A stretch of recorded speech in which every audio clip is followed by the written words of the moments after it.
Which Side Podcast is a proud member of the Which Side Media Collective. This week's episode is brought to you by the Which Side Media Collective. Right now, you can pick up the Vegan Vespa shirt for only $15. Get it right now, pre-order, before it goes up to $20. Again, we only need a couple more to get this thing printed. So, whichsidecollective.org, pick up that shirt. And ride on. You're talking very down and mellow. Like, I'm going to be riding into the sunset. Also, I was just thinking about riding a scooter, wearing that shirt. But you don't have to even have ever ridden a scooter. I've never ridden a scooter. You could ride one of those, like, razor scooters. You could. I mean, you could ride a you could ride a razor scooter. Ride on your skateboard. You don't need to ever be in any vehicle that has ever moved. You don't need to be on anything with wheels, and you can still wear it. You could wear it when you have bare feet and are walking. You could. Naked. But you wouldn't be naked. You wouldn't be naked anymore. You'd have a shirt on. Unless you just had it like draped over your arm or something. Would that be considered wearing it at that point? Sure. Yeah. I'm no stickler for definitions of nudity. It might be artsy too. You know, if you pick one up, take a picture of yourself naked draped over your arm in an artistic manner. Or not naked and just wearing it. Whatever floats your boat. Whichsidecollective.org.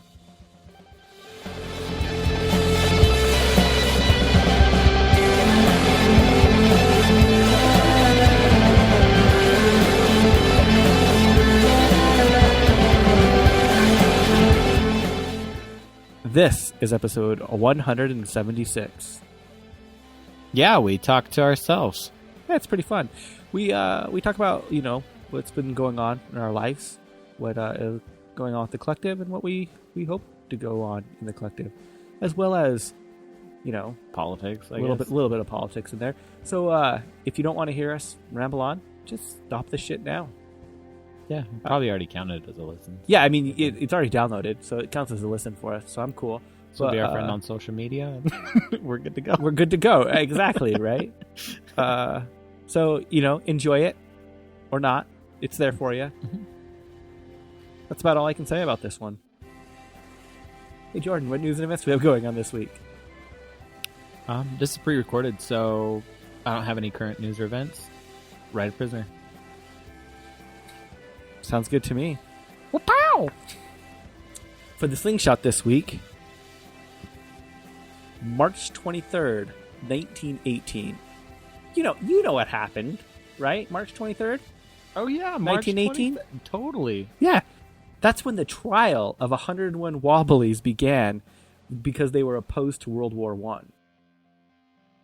Yeah. I didn't know the Wobblies stood up against the war. Way to go, Wobblies. Wobble on, iDubDubs. You know what? I have the IWW logo on my computer at work as my login logo. I think if I wore that around, no one would even know what it was. Yeah, I don't think anyone knows what it is. It's unfortunate. It is unfortunate. If you like these little tidbits of history, hey, get them out of the Slingshot Personal Organizer. You can get these tidbits of history, as well as all of the other amazing things in the Slingshot, by going to a local info shop or an online info shop like AK Press. Did you know there's tips for dealing with police in here? That's awesome. You know, common sense activist security measures. Do you know that anarchists have the best work ethic? I actually did. You know, there's a whole thing on practicing good consent in here as well. This thing's amazing. No, it really is. Plus, it has a radical contact list. It's kind of like a radical white pages. So, go get one. Support them. They don't pay us anything because, well, we never asked them to. We just love them. So, support them. I really hope you enjoy our rambling. Which side are you on? Which side are you on? Which side are you on? Which side? Which side are you on? Which side are you on? Which side are you on? Which side are you on? Which side are you on?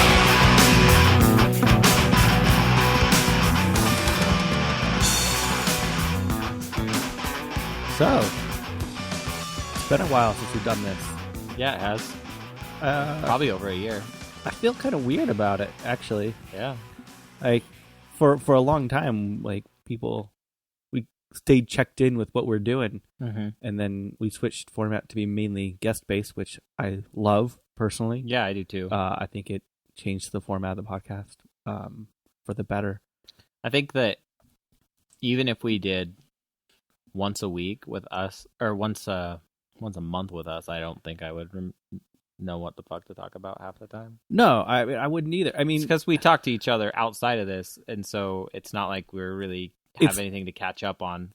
And it's always weird to retell things a second time. like if we're having a guest and the audio fucks up and they want to repeat something, it's like it's awkward to redo the conversation that you've already had, even if no one else has heard it. That's because we're not professionals, right? I mean, you would think that it'd be easier, and I think the only reason professionals would have it easier is because they're used to it, right? They're used to the constant repetition. Yeah, they're used to how they record. We're just Joe Schmoes in a fucking basement going. Bleh. I mean, but I think the same thing when I'm doing like a design or something. Like if I'm making a logo for a company and I've seen that logo 1,000 times, and then I make a brand asset for them, and then I have to make sure that their brand and 400 of their, art things, they all look identical. And I've seen it 400 times, but the person who's going to see it once or twice is only going to see it once or twice. Yeah. So I don't know what the fuck I was talking about. I have no idea either. Let's start this over because I don't like it. No, let's keep it going. Keep it rolling. We make our guests just roll with the punches. We should roll with the punches, right? No. No, but what's crazy is that we're both so fucking busy. Yeah. Right? Especially right now. Yeah, it's really busy time. And maybe I'm just speaking for myself, but it feels like we're super busy, but also not getting things done. I don't know if you ever feel that way. Yeah. I do feel that. I mean, I feel like I'm getting a lot of my work done, my job, not getting a lot of my life done. What things in your life are being pushed aside? Oh, nothing. This is so fucking weird. I'm sorry. It's just hard for me to do this. I don't know why. It's hard. Well, what has been causing you to be so busy? Besides just work, right? I mean, work is work. It's always going to be busy, but you have you've taken on a lot more responsibility at work too. Yeah, no, I have to do 60 different markets that I'm responsible for, and yeah, I'm the only graphic designer at my current job, so kind of sucks. But outside of work, a bunch of projects that I'm involved in. I'm doing Anarchist Black Cross, doing prisonersolidarity.net, which is going to be an awesome new prisoner database that, it's just, I don't know how to explain how awesome it is. It's going to be you can sort prisoners by social justice movements, by birthdays, whether or not they're vegan. And then there'll be kind of like a Wikipedia page of prisoners. And then people can also embed that information onto their support pages and stuff like that, so that things are always up to date and you don't have to contact 500 websites to change an address. Have it pull from one central location. Yeah, it pulls from one source. So that'll be pretty cool. It's in beta, super beta right now. So in Charlie. I went the other way with the alphabet. I guess. I don't know. So, I mean, in hearing you talk about previously, it's like everything that you think the internet should be when it comes to prisoner support, but has never been fully implemented. Yeah. If that makes sense, right? It just seems like everything that you'd go people had enough time and money to put this together. This is what it should be. Yeah. That's what you all seem to be trying to do. Yeah, and honestly, I wish I could take more credit, but I'm not even 10% of the project. Not even 5%, 1%. Seriously, this is a huge undertaking, and I'm just helping out as much as I can. Hey, even as the smallest cog makes the wheel turn, right? And also, I'm on the Salt Lake City Veg Fest committee, so trying to get a Veg Fest in Salt Lake City. That kind of stuff. How is that coming? It's doing pretty good. We're gonna have one. It's gonna happen. It's gonna happen. Ready or not, right? Yeah, we have it all set in stone. We're just trying to. You have to do the fundraising and everything else now at this point. And then after all of that as well, they have to work on freelance, trying to do some other shit too. Help you guys with. You're gonna be moving soon. Yeah, so yeah. Trying to get certain things taken care of for you guys to move in. Yeah, it's gonna be fucking crazy. On our side, I'm so busy at work. Now I've been trying to get promoted, so putting in those extra hours on top of everything. But then at work also, I got put in charge of some of our that they call the diversity and inclusion programs. Excuse me. And one of the programs that I actually just got put in charge of heading up, which is funny, 'cause I was like, I'm not in HR or anything. It's just, I don't even know why I got pulled into these, but I got included into how to get transgender rights for part of our company benefits. So we're on a committee that we're putting together proposals and working to get like the surgeries, taken care of, but also how to have trans awareness and roll it out to all of our facilities, and just teach awareness and part of that. I guess that's part of the inclusion label of the committee, right? Mm-hmm. But it's a lot of fucking work. Our confirmation surgery is not really often covered. Yeah. To the best of my knowledge, very few places cover them. Mm-hmm. Right now, we're basing most of it off of the Intel's model. I don't know if people. I mean, people are probably familiar with Intel's the company, but they probably didn't know that they have a pretty robust trans rights program. I shouldn't say trans rights. It's not really it's trans inclusiveness, right? Mm-hmm. So yeah, that's awesome. Yeah, it's interesting, especially here in Utah, confronting so much fucking. And it's not like you're in a liberal area at all. No. Our facility is it's the most conservative area in Utah. Like people think Salt Lake is conservative.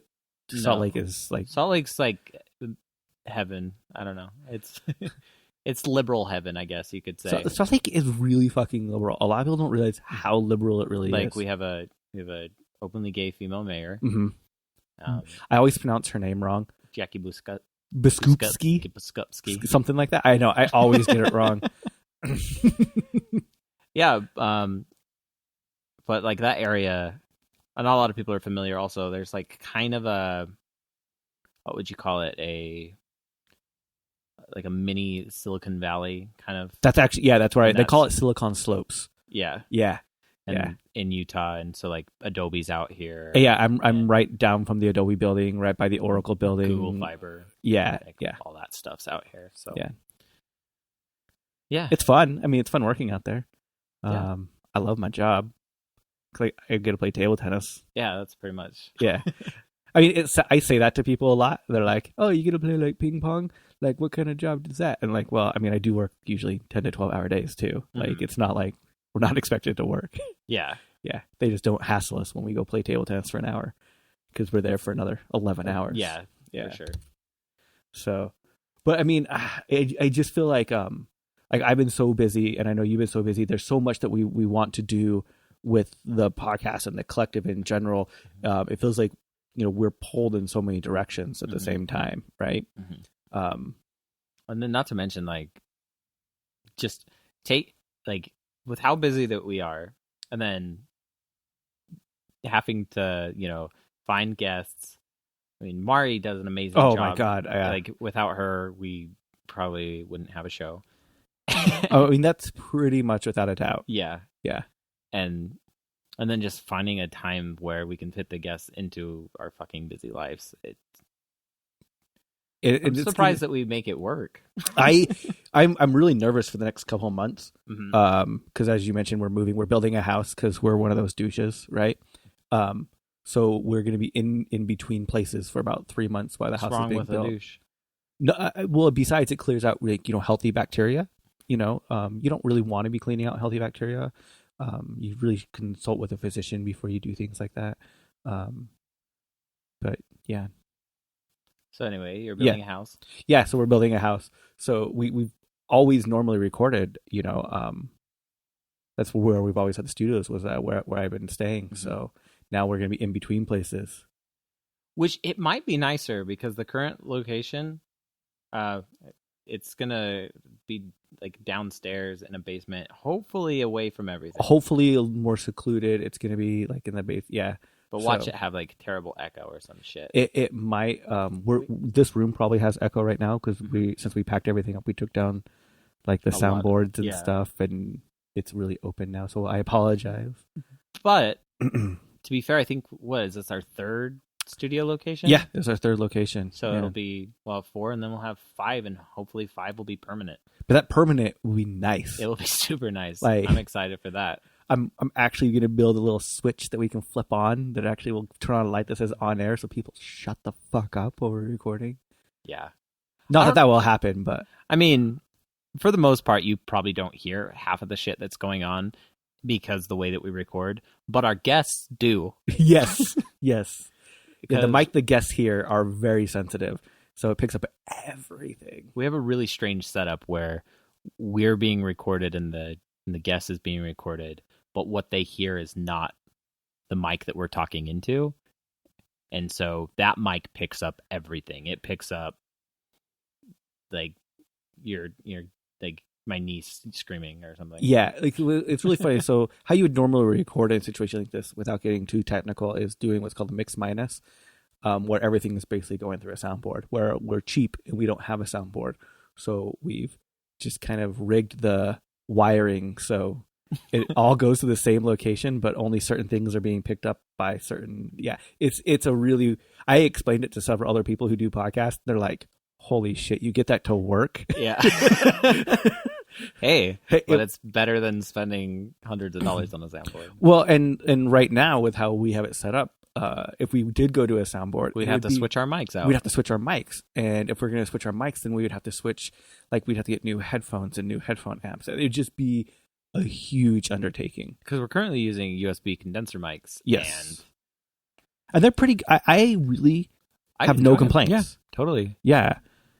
There's probably a delay, but it's not noticeable to us. I mean, the latency on it is pretty low. Mm-hmm.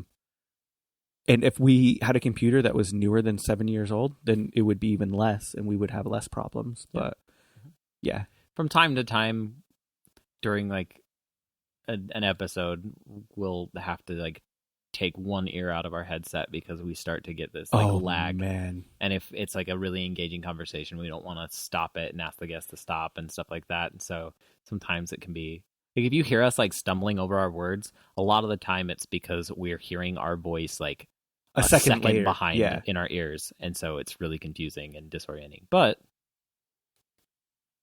we get it to work. Exactly. Yeah. It's fun. Mm-hmm. So there's just been a lot of stuff going on. So with the collective, we got, since we last did an episode like this, we got the collective store up. Mm-hmm. We built a screen press. Yeah. 4-color screen press. Mm-hmm. We've been printing shirts, bandanas, and patches and sending them out to everyone. Mm-hmm. Speaking of that, I got to make a new shirt tomorrow for our newest order. Thank you. Mm-hmm. It's been fun and challenging all at the same time. Yeah. Yeah. I think it's funny how it started as we should offer a bandana or a patch as almost as a joke. Yeah, I don't know what it was. It was just like, yeah, we should offer that as just, a thank you to people who do shout outs and stuff like that. Yeah. We'll include it with everything. And then it was like, well, I guess we'll need a screen print or a screen press to do that. Let's Well, we started looking at like the cost of just getting them printed ourselves, and then we're like, well, the cost to get X amount printed is the same. It would be to build the materials to do it ourselves.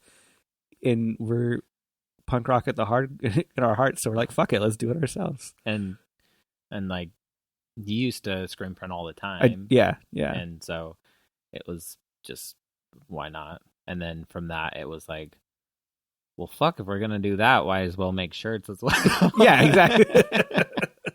Everything else. Luckily, we haven't shot ourselves in the foot too much, but because we do print per order. So when you order, we print it right then. We're not making a back stock of anything. No, we don't have the means of doing it like that. Yeah. If we were doing it that way. So we did have to buy like a bulk order of shirts, but we only have black and white shirts, so it wasn't super there's nothing crazy. Mm-hmm. But if we got like 5 orders for a shirt in one day, we wouldn't have enough supplies to do it. Yeah. Depending on the size. Depending on the size, yeah. Yeah. If you had we'd have to sizes. order in the shirts real quick. Which is not a big deal. It's not a big deal. No. It's the local place that we go through and everything else. But yeah, I don't think people know that. Like, we're not trying to get money from the shop either. Oh no, What's interesting is we've never like paid ourselves. Like, we've both only just sunk money into this, and we got a ton of fucking support from fans, and we wouldn't be even close to where we are without it. But really, that still doesn't even cover our basic costs. No. Yeah. It's kind of like a hobby. It's a labor of love, right? It's definitely, but one of those things. What do they call them? A midlife crisis. I hope I'm not in my midlife yet. I'm not. I hope. I mean, if I only live to be 78, I'll be kind of pissed. That would put me, in my 60s, the midway. Yeah. Do you turn 30 this year? You wouldn't be in your 70s. I'd be 68. Yeah. Yeah, I can't do math. Yeah, I'd only be 60. I'd be really pissed. Mm-hmm. Yeah, that should be my fucking midlife right there. I mean, I'm vegan after all, right? Don't we live forever? Yeah. I mean, that's what I've been told. Yeah, pretty much. I mean, after 100 at least. Yeah. Always. Yeah, Without fail. No, I don't know. As far as like active, quote unquote, activist projects, this is the longest I've ever worked on a single project. Yeah, me too. Definitely. And like you're saying, like we just we sink money into it because we love it and we're happy that you guys enjoy it. And so what the money for the collective store goes to is to just support the store itself as well as help fund future projects. We've always wanted to turn the collective into more like of a. We want to help more people, right? Yeah. Like I feel that it's really just wrong. I feel like we are perpetuating the whole stereotype of white male dominance in the animal rights and anarchist scenes, right? And I want to do my best to not I can't even talk, perpetuate that. Mm-hmm. And so maybe it's just, white male guilt that we wanted to put the money towards the store, put the money from the store towards helping others. Mm-hmm. But really, we want to show how voices can be heard, and creating a podcast like this, it does have a high barrier of entry because you need a means of recording, right? Yep. Then you need a means of hosting, and then you need the means of distribution. Mm-hmm. We have those means now, so we want to help people with it. Yeah, like we can help open those doors a little bit easier than going into it blind. We kind of talked about it briefly. Like, there's been other podcasts that have been on the collective. Currently, it's only us again, and the lecture series that we do from time to time.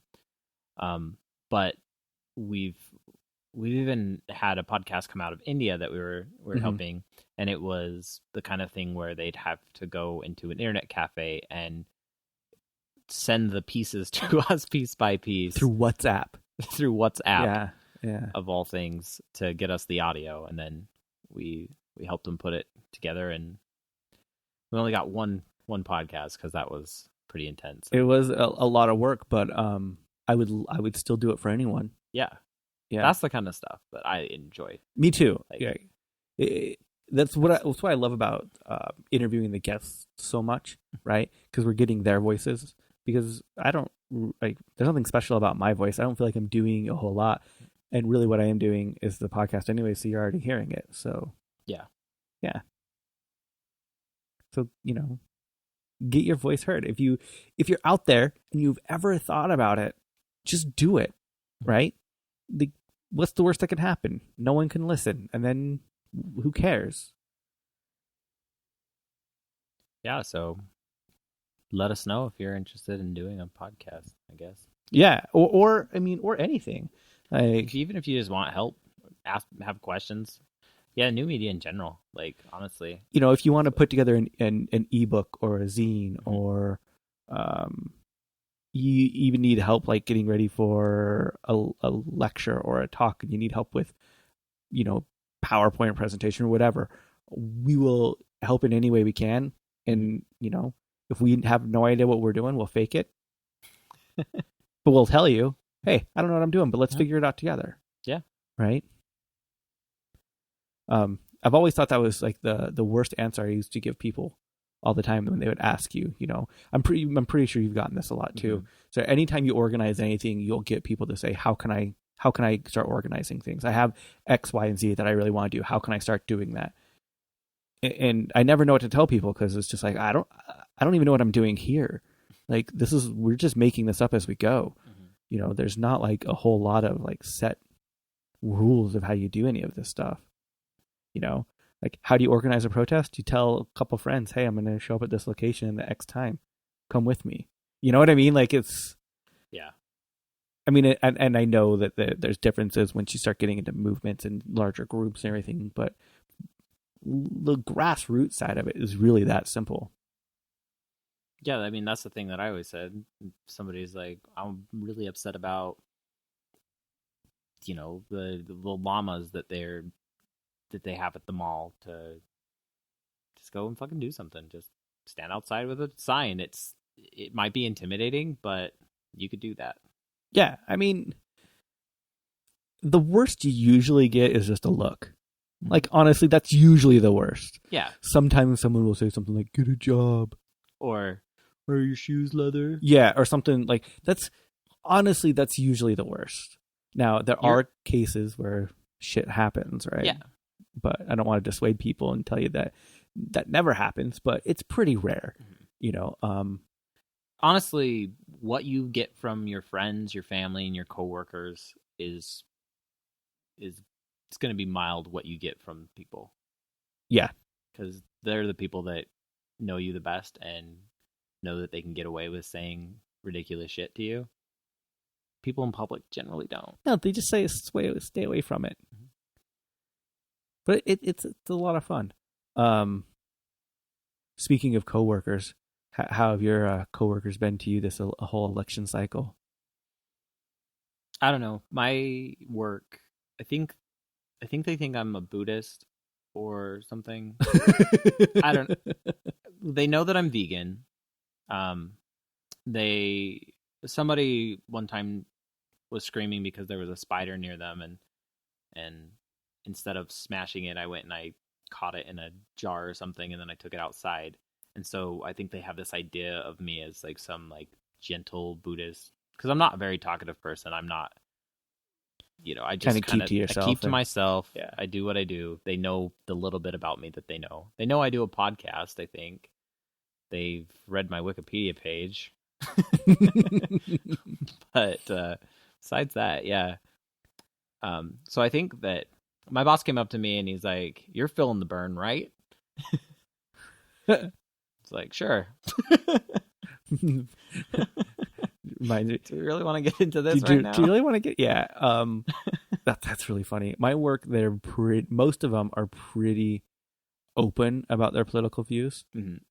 And like I said in the episode or two ago with the vegan warrior princesses, I'm open about being an anarchist at work. Like it's nothing that I hide, but it makes it so they'll be like, oh well, you hate Democrats, so let me shit all over Obama. I'm like, you realize what you're saying is just racist, right?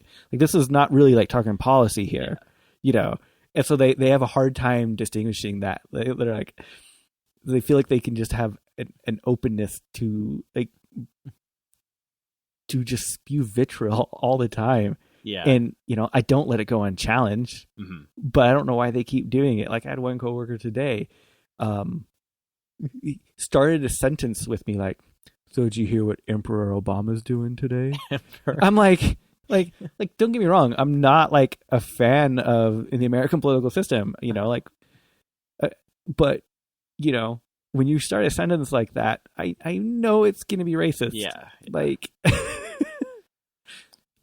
I mean, I guess I'm fortunate. I work in like Broadway entertainment, and so like half of the staff at my work is gay, and almost everyone is liberal or some sort of not far leaning left or whatever they might be.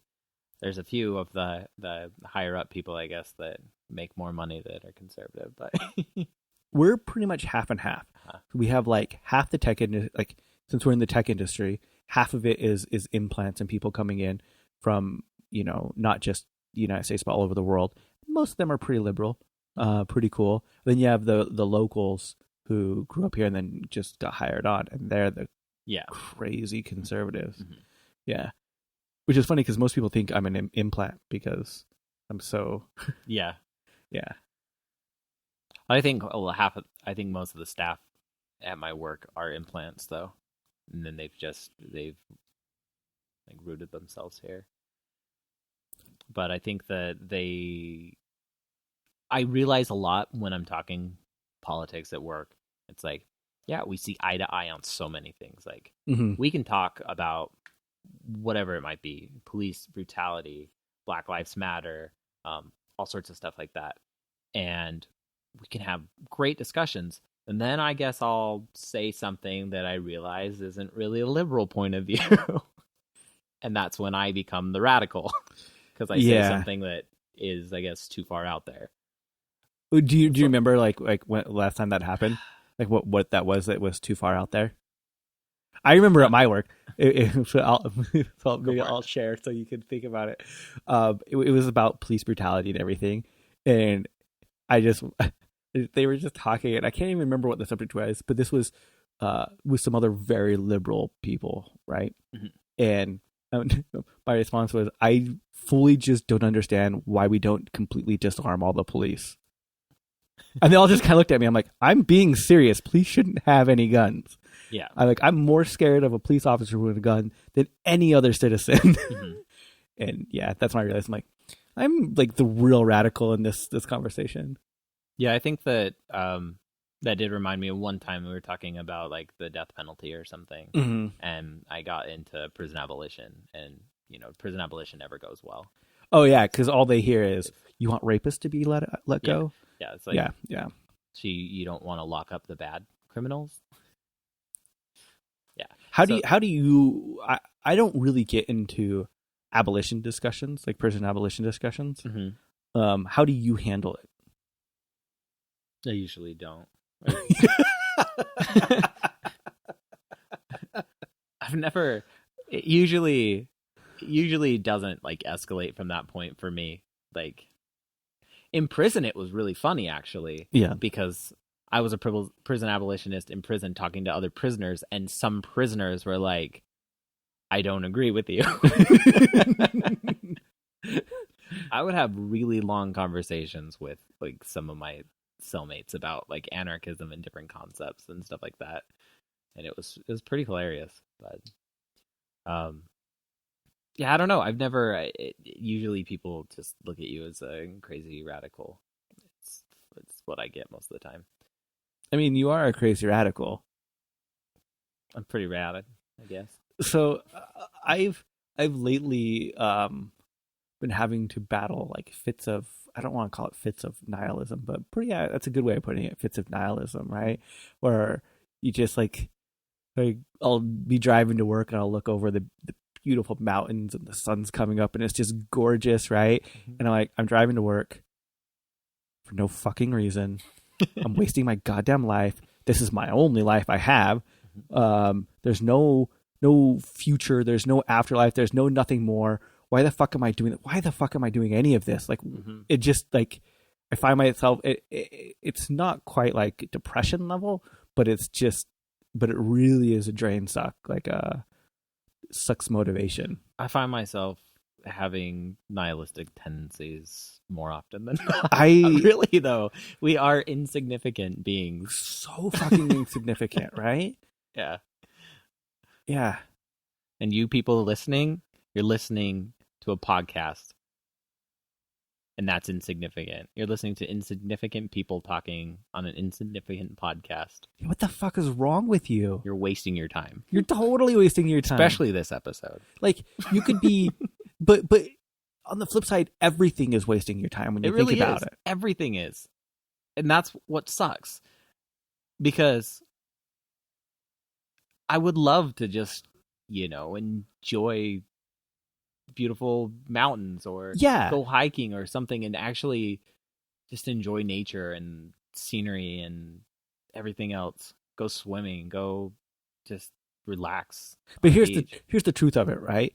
Like, let's say I had an even more privileged life than I do now, and that was all open to me. I wouldn't do it. No. I'd just waste that life away too. Mm-hmm. Totally. So, like, what is wrong with us? I mean, is that just a human trait, or? I don't know. I think a lot of it actually does have to do with society in general. The way that it's structured is so that we do go to work. We do waste our time. We have to go to work in order to pay for food, in order to pay for our housing, or in order to live, we have to work.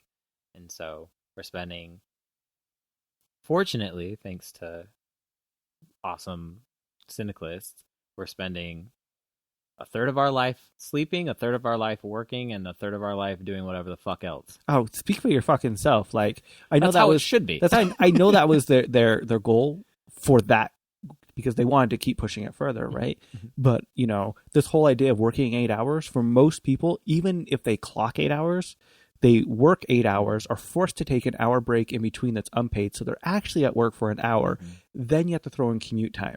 Yep. Like, you have way more than a third of your life dedicated towards work. It's true. Yeah, and that's if you're lucky. That's if you're a privileged person. Like, imagine how many people have to work 2 or 3 jobs. 2 full-time jobs and a part-time job. Yeah. I've had a friend recently tell me that they're working 2 full-time jobs and a part-time job. How the fuck can anyone even manage that? I don't know. I really don't. Like, it sincerely blows my mind. And then when you talk about, equality and opportunity in education, in wages, in just everything in general, people just like look at you like you're fucking crazy. It makes no sense to me. That's why So you're a Sanders man, I see.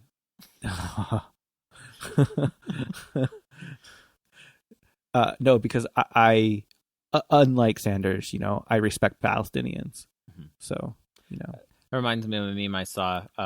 It was 2 buttons. Mm-hmm. One of them said, "Building walls is racist," and the other one says, "I support Palestine." And then it was a picture of Bernie Sanders looking confused.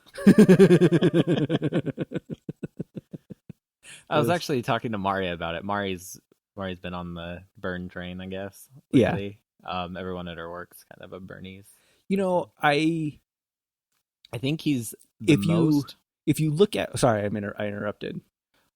I think he's the best of the options that we have in our current society, which is always an awful thing to say, because I don't want the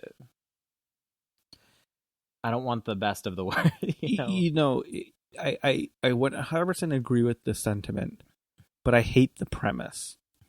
Mm-hmm. Like the idea of being an anarchist is basically saying that we should be able to take our fate into our own hands, fuck whatever the societal systems are put into place, right? And I wish I knew how to live that more fully, if that makes sense, right? But I don't, and so I feel compelled to make a choice, even though it's a non-choice, if that makes sense. Mm-hmm. Like it just is. I feel like I say I feel like it's rigged because it is a rigged system, right?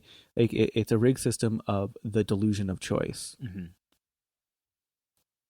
I mean, just watch how this current election is playing out.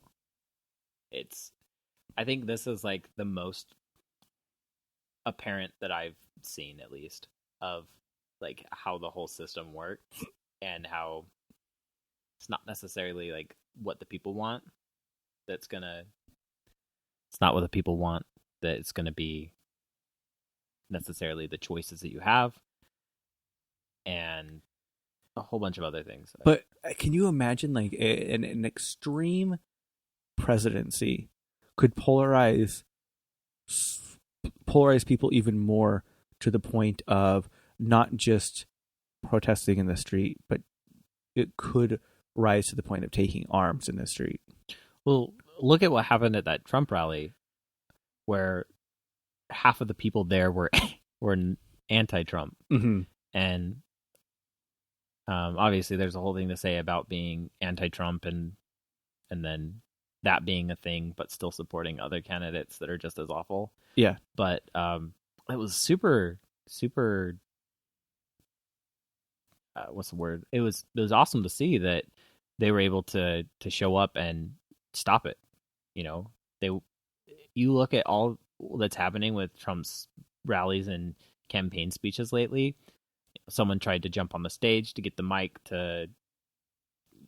because they want to stop his hateful speech. Yeah.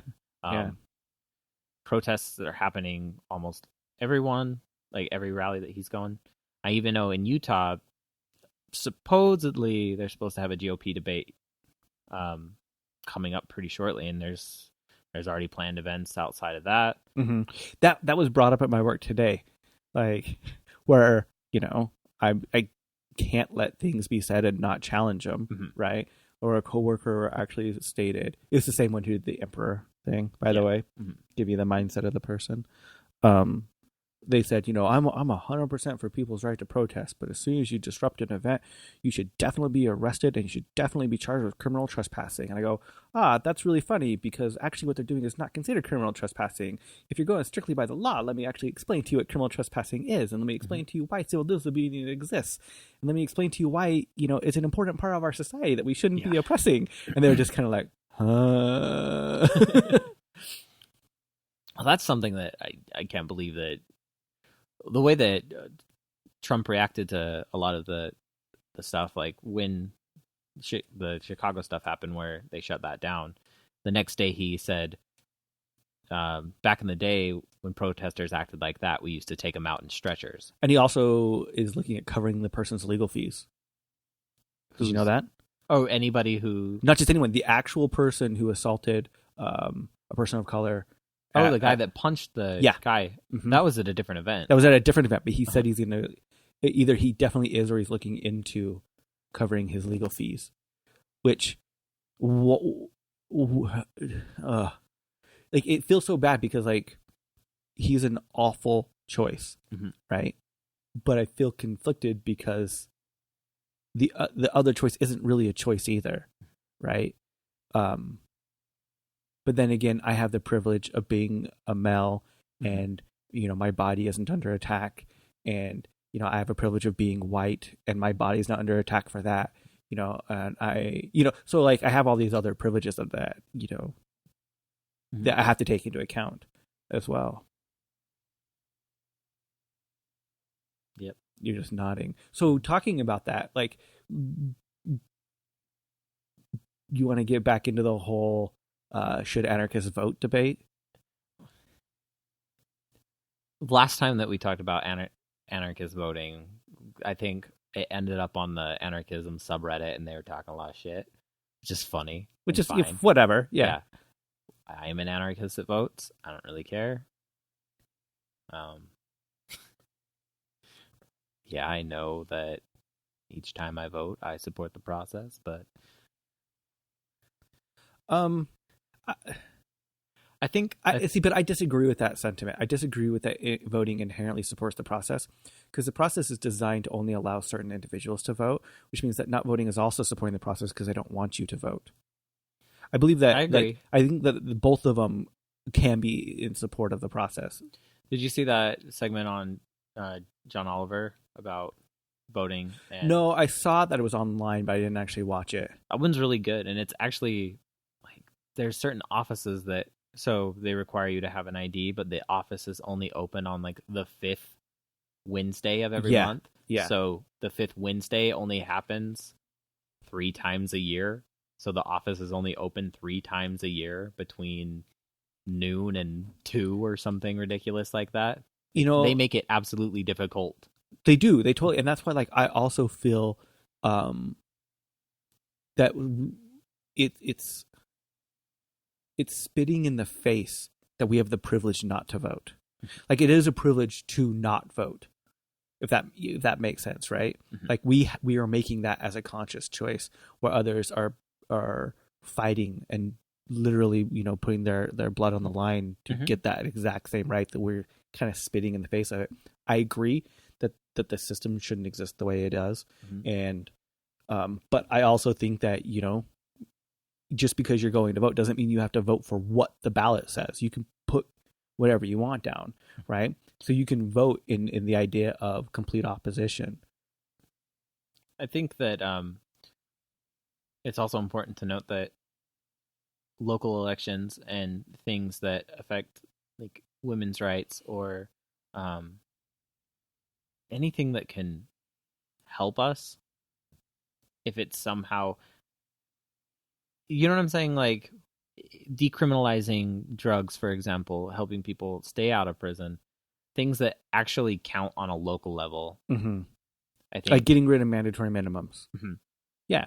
Or making sure that abortion isn't illegal. Like whatever it might be, making it so that a woman doesn't have to visit a doctor and get the okay before she can then go and have an abortion. Like it's like fighting for prisoner rights at the same time being a prison abolitionist, right? You can do both at the same time. Yeah. In fact, I think you should do both at the same time, right? Instead of just, it's like, I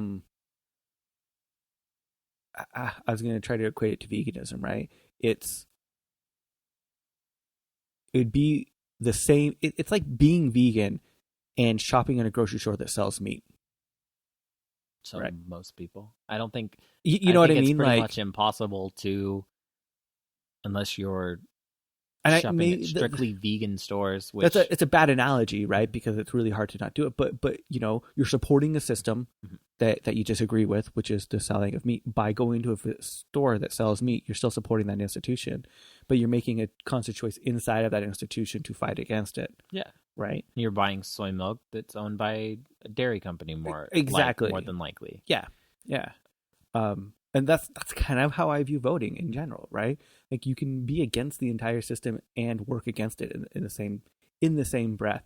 Now, I'm not saying anarchists should run for local offices. I'm not saying that we should, try to utilize the system to achieve our ends. But at the same time, if you have a true opposition and you're given a platform to actually voice that opposition, fucking use it, right?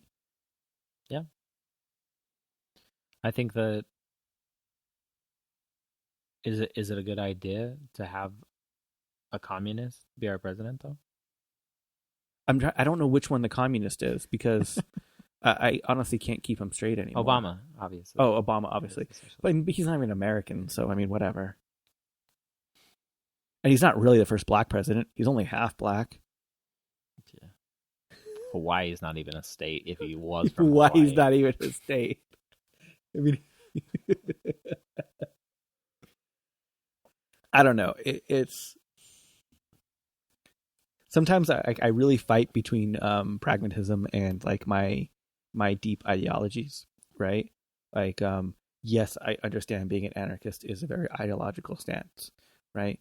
And it's not necessarily the way that society is going to be in 10 years. So, like, you know, we have to fight for steps at the same time. And I'm not saying, you know, that you should be out there fighting for every little small step, and you should be out there, you know, getting petitions signed and working for political parties. I think that's all bullshit, and it's going to achieve nothing. Like, if you want a park and there's an empty lot from you, build the goddamn park, right? I'm okay with that, and I think that's what, to me, like, anarchism really is about.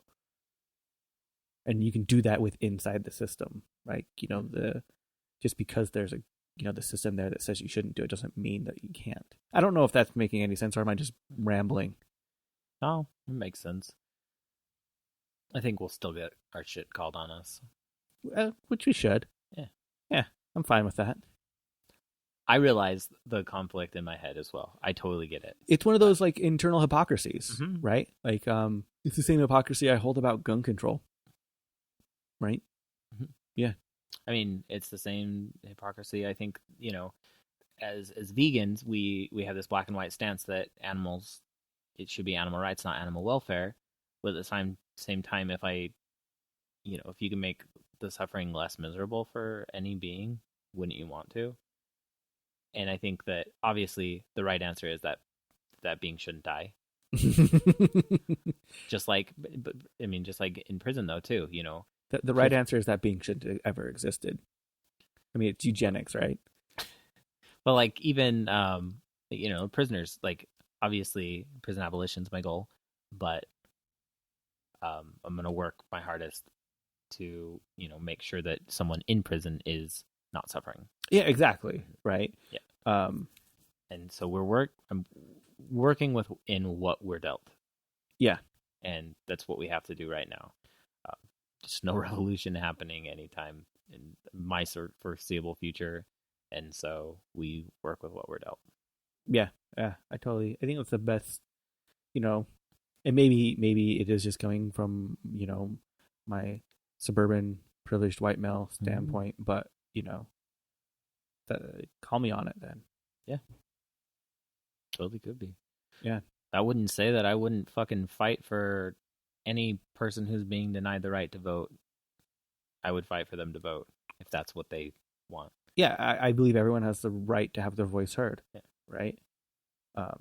And not that, and that's my hypocrisy, right? Because I'm not trying to say that voting is saying your voice is going to be heard, right? Like, that's not what I'm trying to say. But I'll still fight for the right for that. Just like, you know, I would fight for the right for anyone to wear, you know, a headscarf, just as I would fight for the right for them not to have to wear the headscarf. Yeah, you know, I totally fight for those choices. Yeah. Total autonomy of oneself. Exactly, right? You wrote Trump on the little list of things to talk about. I wrote politics, and under that, Sanders, Hillary, Trump. Sanders, Hillary, Trump. Because those are people that we could talk about. What about them did you want to talk about?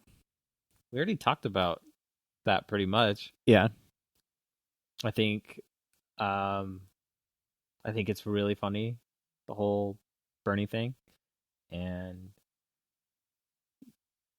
like I would love to see a general election with Bernie going for president, just because I would love to see the stuff that comes out, right? Because a lot of people didn't really focus on him when he, you know, because he's really still the underdog.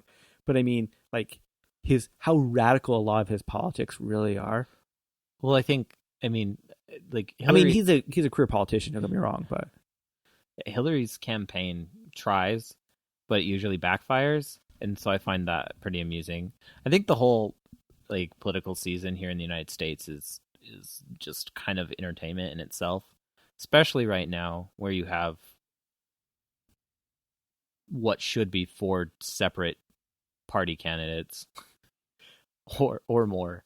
And they're all trying to fit under the umbrella of 2 parties, and it's just not happening. And it's pretty hilarious to just watch it all. But I mean, the system here is rigged to only allow two parties, right? Like, let's not even talk about, the idea of abolishing the system, but the current system is forcing two parties because it has a first past the poll mentality, right? So the first to 50% wins, basically. Yeah. So if we had a proportional representation, then it would allow for multiple parties, because even if your party only had 20%, you still have a proportional representation inside the current government that you fall victim under. And that's not to say, for people unfamiliar with United States politics, that there aren't third parties here. There are. Oh, they are. But they're irrelevant. Because, I mean, I hate talking about game theory since I know so little actually about it. But I mean, really, from what I've heard other people who know a lot say, they say game theory suggests that our system forces us into two systems because they aggregate power until they get the 50%. Yeah. What would be interesting from this, and what I like to look at when like all this stuff is going on, I try to look at things outside the box a little bit. I think, like,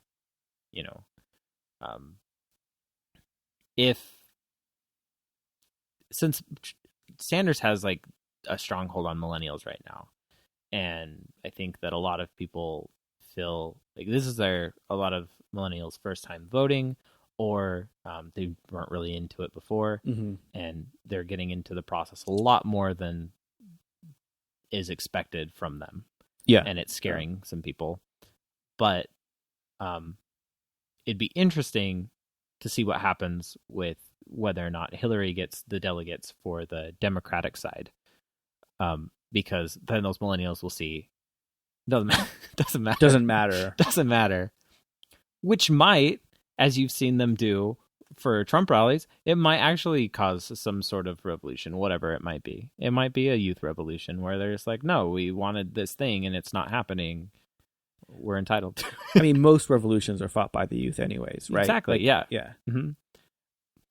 Also, I could see it on the other end where people who are supportive of Trump come out into the streets and start a militia type revolution because Trump didn't get their vote and they wanted Trump. You know what I'm saying? Yeah. What I find funny is that, like, while there's certain like policies that are different between all the candidates, even Bernie, all of them are capitalists. All of them are supporting the system that creates all of the woes that we're talking about, right? None of them are really proposing radical change to fix it, right? I mean, yeah. I mean, they're only suggesting like band-aids here or there. Like, well, let's work on women's reproductive rights. I think that Sanders is probably more. He's like the most anti-capitalist I've heard a politician be. He speaks out against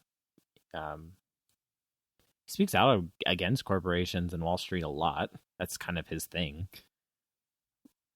But that's not he's not a free market capitalist. He's still a capitalist. I mean, he's a quote unquote democratic socialist. Yeah. Right? Yeah. What does that mean? Is that just, I don't know, a socialist that's a capitalist? Means you're a socialist and you have to be one of the two parties to get your candidacy. I don't know. Everything I've heard from him, he seems pretty fucking socialist.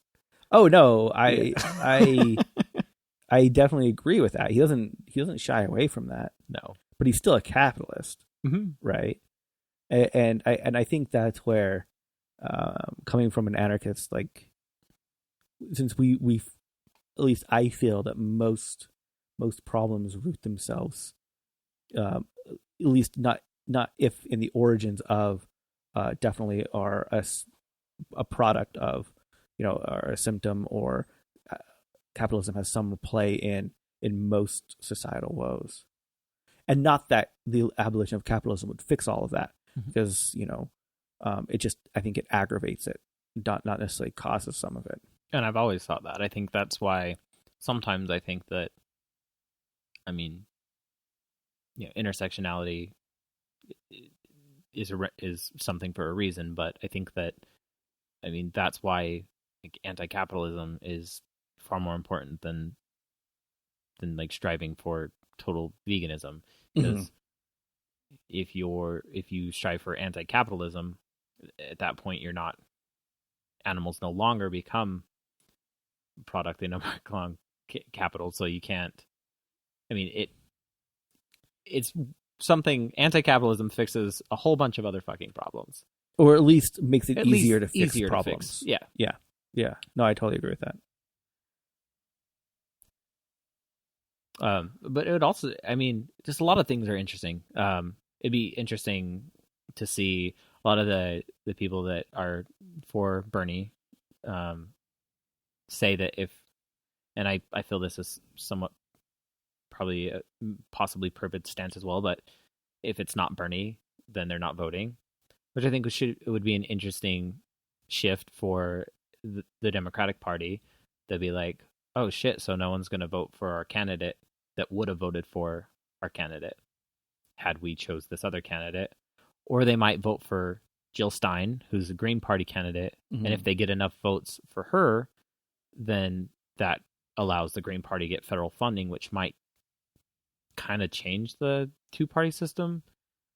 Not too much, but at least it would put the Green Party more in the mainstream view, possibly include that'd be the hope, at least, right? Yeah, possibly include them in debates at least. I mean, other party candidates aren't even invited to debates. I mean, but the debates are set up by the individual parties themselves, right? So, well, even the I mean, but between the two, like once you get your presidential nominations for the Republican Party and the Democratic Party, then you have a Democratic-Republican debate, but the third-party candidates aren't invited to that debate. Yeah, because those two parties actually are in control of those debates still. Like, why would they want anyone else to be there? Like, it behooves them to only have a two-party system. Yeah. I don't know. But that kind of thing's interesting. And any change to the current establishment or the current government is interesting. I always, not necessarily what I want, but it's interesting.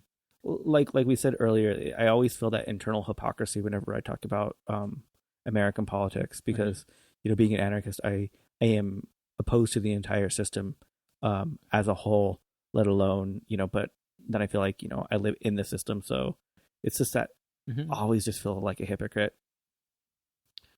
I mean, but I just look at myself and I am that. Like, I work a full-time job. I pay rent. I go to the grocery store. I mean, we live in a capitalist society, right? Buy my fucking food. Yeah. Like, it's what I do. I pay for the internet. I pay for entertainment.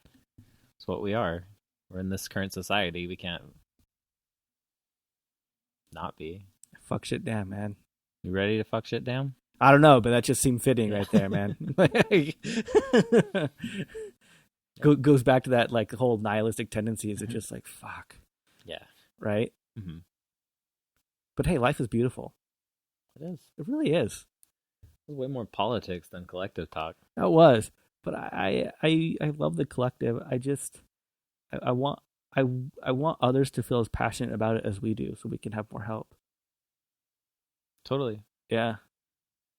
So go and support it. If you're interested in doing anything, let us know. If you just want to help and you don't know how, shit, we can tell you how.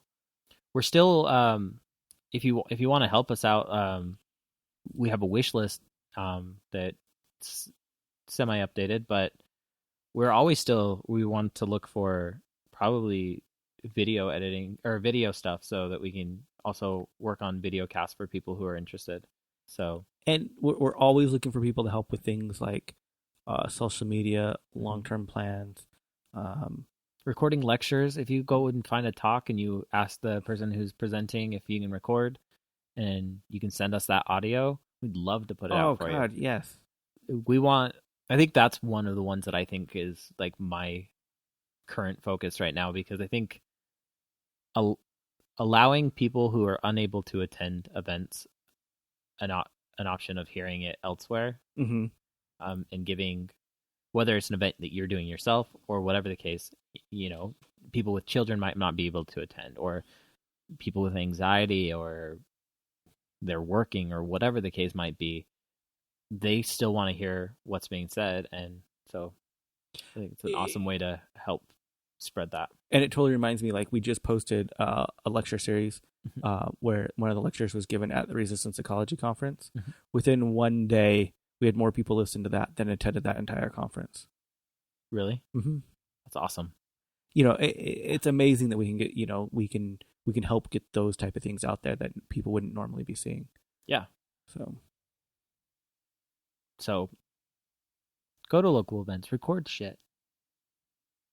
We're in a digital age, so we need help, like, making websites. We need help maintaining sites. We need help. It's tough. If you can do anything, we can use you. Trust me. Mm-hmm. If you want to help out, just let us know. Just email Jordan at wishsidepodcast.com. I bet you can't guess what Jeremy's is. Yeah. Fuck shit down. Fuck shit down. Hope that's okay.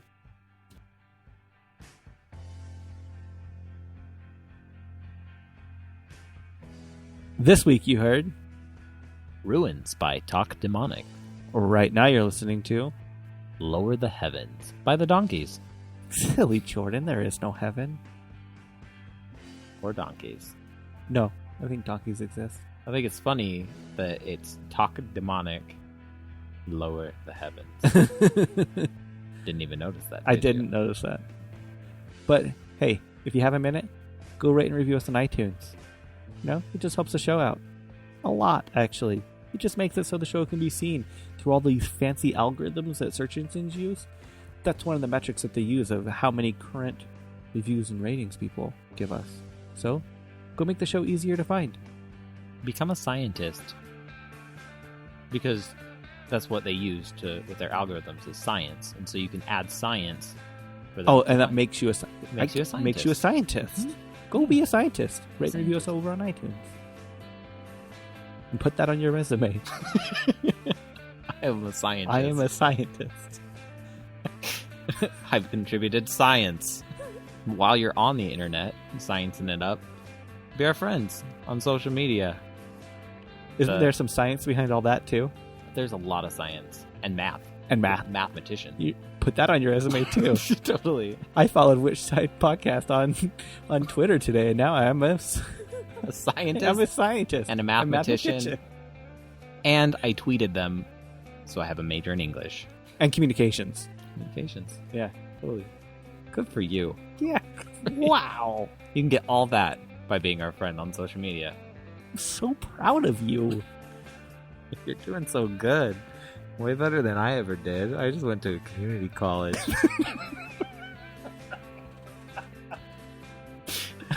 Fuck shit down. Which Side Podcast is hosted and produced by Jordan Halliday and Jeremy Parkin of the Which Side Media Collective, with web design by Jordan Halliday and sound design by Jeremy Parkin. Booking by Mari Halliday. Theme music by Commandantes. Go to whichsidecollective.org to check out the other shows in the collective. As always, fuck shit damn.